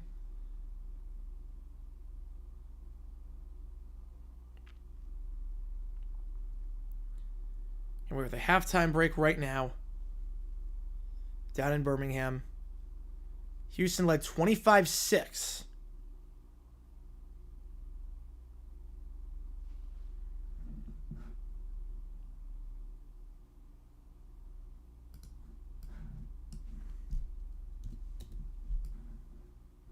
Mets about to lose again. It's 1-1. It's literally 1-1 at the top of the 6th. The bases are empty. It's literally 1-1. The top of the 6th inning. The bases are empty.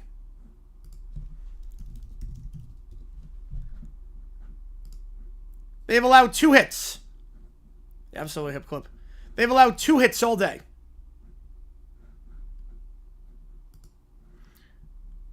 I know P. Crow Armstrong just launched a nuke. I know that. I know P. Crow Armstrong is just insane. Right? I'm going to take a wild guess and say allowing 2 hits so far, and one of them being a solo shot to the MVP frontrunner besides Ohtani right now is okay. PCA, I got in on that. I got in on PCA for MVP. I got in on that. I think Ohtani right now is going to be the MVP. It's gone to the point with Ohtani where if we allow a single or a walk, I'm okay with it to Ohtani. It's gone to that point. But where are the odds on PCA right now? Because I got him in. I got him in.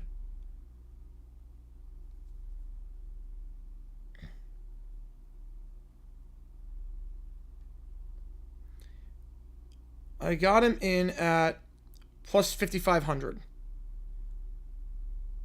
The odds are now plus 5,000.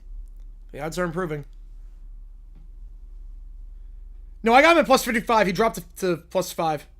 He dropped, which is good. His odds have increased. Like, he's got a better shot. Bubic is plus 5,000. Got him at plus 65. Acuna, I got for Rookie of the Year plus 2,000. He is at... Wow, I got Acuna at plus 2,000. He's at plus 500 now.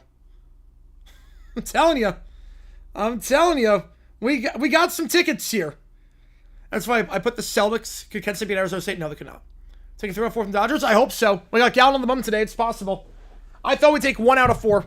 We might be able to take 3. You know what's funny about the Dodgers? You know what's funny? They're a great team. The Dodgers are a great team. I don't think anyone's denying that. But nothing about them outside the top of the order scares me.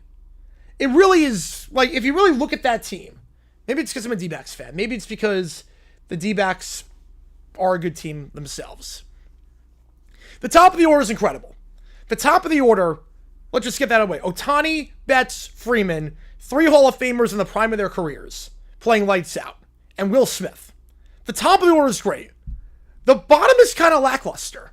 And the pitching is not anything special. Sasaki doesn't have a good fastball. I mean, it really isn't. It's not great. Like, the Dodgers are a great team, don't get me wrong. But in terms of, like, historically great, they don't really scare me in terms of how much I thought I'd be scared of them during the offseason. The top of the order is great. Other than that, I mean, they're a good team. But it's not like Murderers Row 1 through 9 and Rotation 1 through 5, if that makes sense. Left-hand throwing catchers, it would not work. There's a reason that catchers aren't lefty. Acuna plus 450 on bet. Yeah, I got... So, I'll show you my tickets that I got. I'll show you my tickets on FanDuel that I got. PCA, I got a plus 5,500. He's dropped to plus 5,000 now. Bubic, I got a plus 6,500 for Cy Young. He's down plus 5,000. Acuna, I got a plus 2,000. He is now a plus 500. That's funny, too. I got the Celtics winning the series, coming back and winning the series at minus 112. They're giving me a cash out now. They're giving me a cash out where I make money. I put down 300 on the Celtics, come back after they're down 2-0, and they're letting me cash out for $88 if they want me to, or like make a profit of 88. So they're letting me cash out for $388. Not gonna do it. I'm gonna let it ride. After Mazur was fired, Bankston went 1-4. The one win was against, well, it wasn't the Dolphins. I'm gonna take a wild guess and say it's not the Dolphins, seeing as they didn't lose a game that year. I'm gonna guess. I'm gonna guess New Orleans.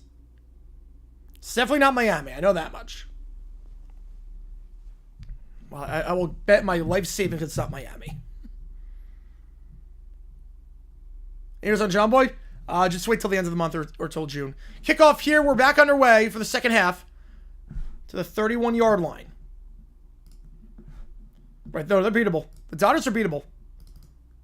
Plus 3,000 Nuggets win the finals at Fire Malone. That's a good pick. What's the Saints? Let's go, baby. Let's go. Ball to 31 for Birmingham. Got a touchdown last drive. Chance to double dip here.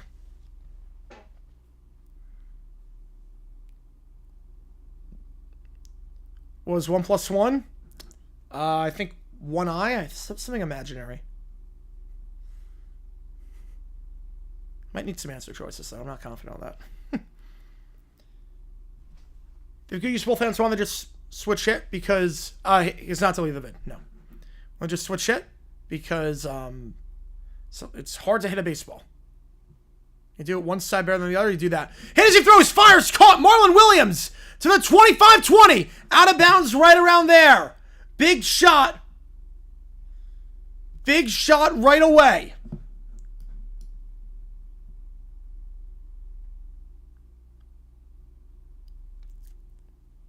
Big shot right away.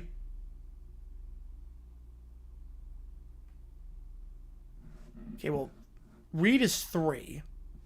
Down to the 24. Martell's a Raiders 1. That's wrong. Handoff here to Marable. Nothing doing. 2nd and 10. Man, I think T-Law did throw 2 touchdowns his debut. I can eliminate the bottom 2 options.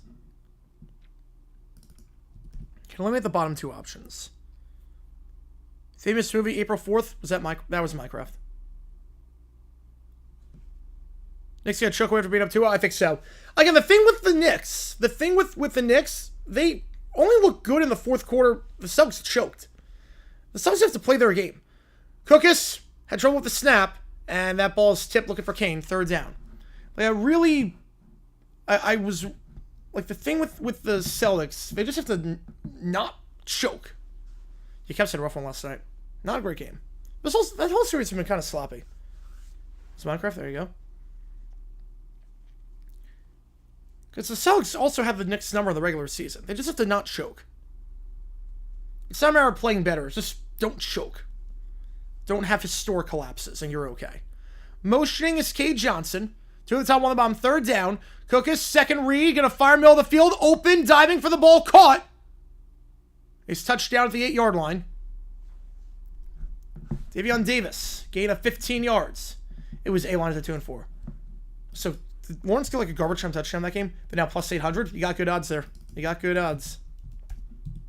1st and goal, 2 at the top, 1 at the bottom.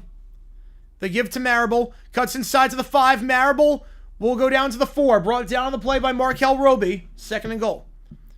Final 4, Celtics, Pacers, Nuggets, T-Wolves. I would take the Celts.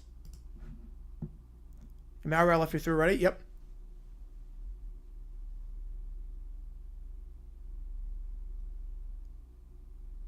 Did they get the play? I'm not sure they got the play in. Hang on a second. They're going to do a booth review. He didn't catch the ball. Hang on a second. He didn't catch the ball. Davion Davis did not catch the ball. So they're going to rewind and go back. They roll it back a play. Replay buzzed in before. Shades of Bottlegate 01. This is going to come back. That's not a grab by Davion Davis. Booth review. He didn't catch it. He didn't catch the ball. So they'll have to settle for 3. So roll it back. Can't take advantage of the drive after the great throw to Marlon Williams. And that will send the field goal unit out there. Mevis going to line up. Who will win, like, right now? I have the Celtics winning it.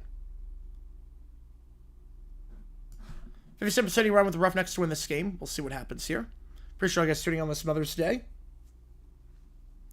So Mevis on for the field goal. 12 for 13 on the season. It's a 40-yard try. 41 to be exact. Keep it at a 2-score game, but drop it to 10. Mevis, money. 25-15 the score. So Birmingham double dips with an opening drive field goal. The over officially hits. Do I have Thunder winning right now? No, I do not. I never had the Thunder winning the finals. I never had it. I have the Celtics winning the finals. I'm making it, but I didn't have it winning it. I don't trust the Thunder right now. SGA has been a ghost in the playoffs. I think it's time we have the conversation about SGA in the playoffs because he hasn't ever impressed. I think it's time. Contreras should have bombed for the Cardinals. 2-0 there. Like, I think we're getting to the point with SGA where you got to talk about him like Embiid and Harden, where it's like, okay, if he plays like he does the rest of the series, like, can he really be the top guy on a playoff team? You left your schedule. I don't even want to know how expensive that would be. They don't make them. They pretty much don't make them. Is Lamar the NBA? We gotta wait till the end of the series, but he's getting to that point. Nuggets, absolutely, they got the best player in basketball, Jokic. You have the best player in the game, you always have a shot to win the finals. You always have a shot. You got the best player out there, you always have a chance. All right, the kickoff here by Mevis.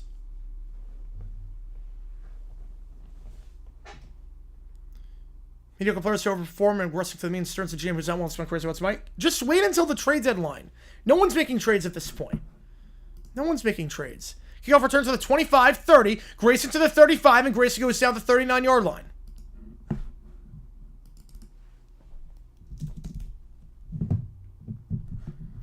So Houston going to take over right around the 40. McClendon, a great first half. Just 2 incompletions. Other switch hitters like Mickey Mill and Eddie Murray. I mean, there are some switch hitters.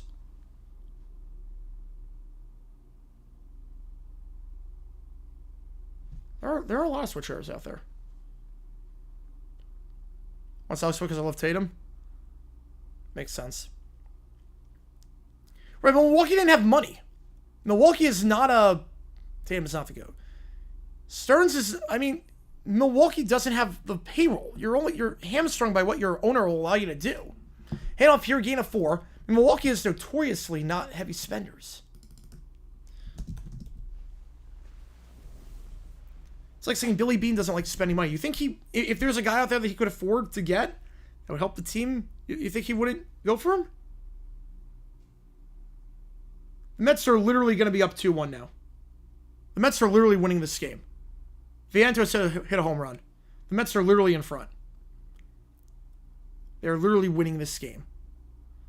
3 at the bottom of the screen, 1 at the top. As Butler motions down. They just get it off. McClendon dropped.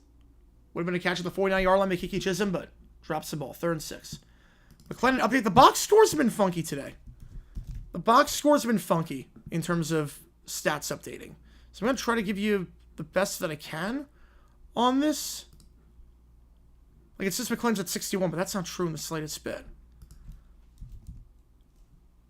ESPN doesn't do it well. McClendon, I've got at 125. 125 yards. Yeah, Vander's just homered. Yes. You know, wins finals MVP of the Nuggets with all fact. Unless it's Aaron Gordon. McClendon steps up. He's going to take off and run, but he'll get stuffed after a gain of just 2. So back-to-back defensive stops by Birmingham, thrown down by Daniel-ism. Brings up 4th and 4. If a failed Arsens effectively seems to depend on it, especially the bruising. Yep, exactly. When you see my scores goal and I say, yep, this game is over. Yep. It's like they're literally the best record in the NL.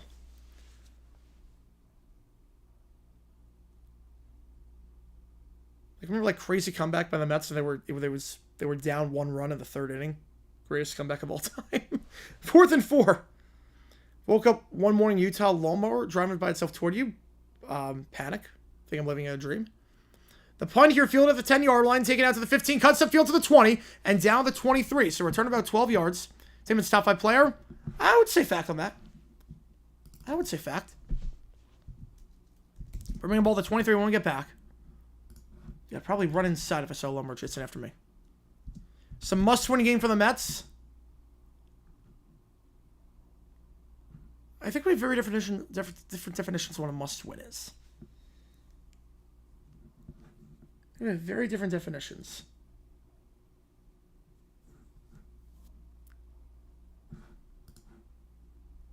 I don't know how a game like this is must-win.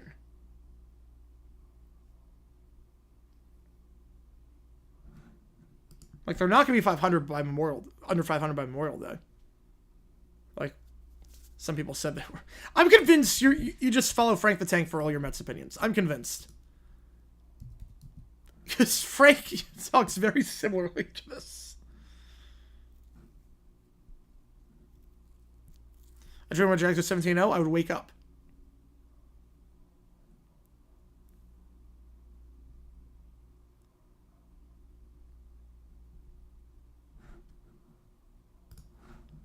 The Caps, that's a must-win game. Yeah, the Caps can't go down 3-1. That's must-win. Orioles, they're running out of time.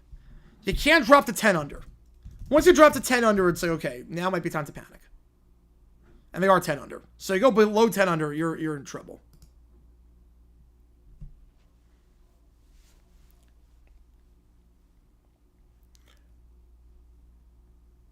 Hottest win in the world for the Jags win the Super Bowl. Jaguars win the Super Bowl. Unironically, Jaguars win the Super Bowl. Why would I say that backwards?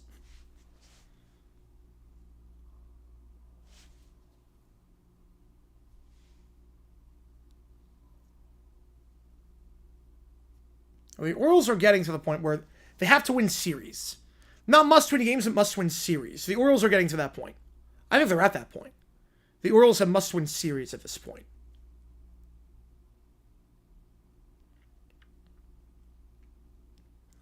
I'm not sure in baseball there's ever such a thing before September as a must-win game, but they're a must-win series. Where you got to take 2 out of 3, or you can't lose the series.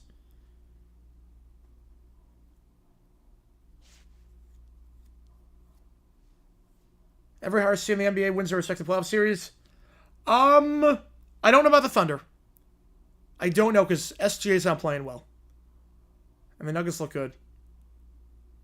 Like I see the Cavs come back, and definitely if the Celtics come back. Hit the single life, I'm right there with you. Jags Super Bowl 24/7 stream, maybe. Not sure yet. That's a long ways away. That's another universe. First down to 23. Rockies in must-win territory. I think we're past that point. The Rockies are in why are you a thing territory. I'm not sure winning series would help the Rockies at this point. You'd still be below 500 if you took 2 out of 3 from everything at this point.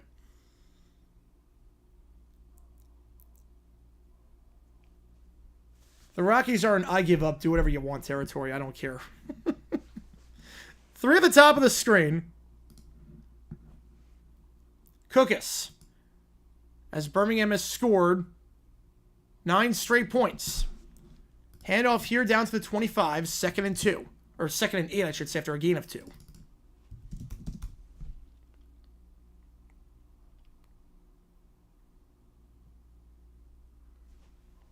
I appreciate all you guys doing. If you like what we see, hit that like button, subscribe, helps the channel. Tiny donation, get your question right away.